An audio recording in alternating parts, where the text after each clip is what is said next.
رأس مجموعة من القبائل حلوا محل غيرهم في الأرض، وليس الوظيفة الأساسية المحددة للخليفة. لذلك فان كلمة خليفة برأيه لا يمكن شرحها متصلة مع الخليفة التاريخي رئيس الجماعة الإسلامية الثاني 17.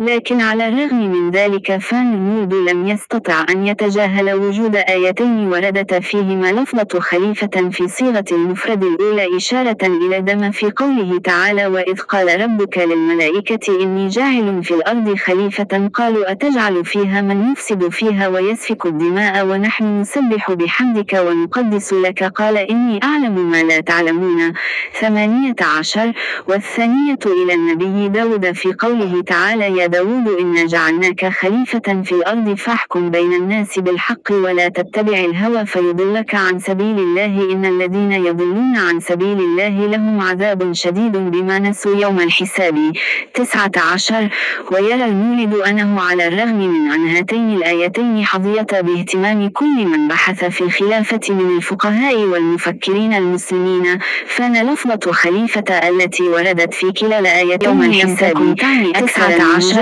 ويرى المولد أنه على الرغم من مراجع الآيتين تفسر كلمة خليفة حتى في الخلافة من الفقهاء والمفكرين بمعنى الذي يفوز لفظة خليفة التي وردت في كلا الآيتين لم تكن تعني أكثر من مجرد الخلاف،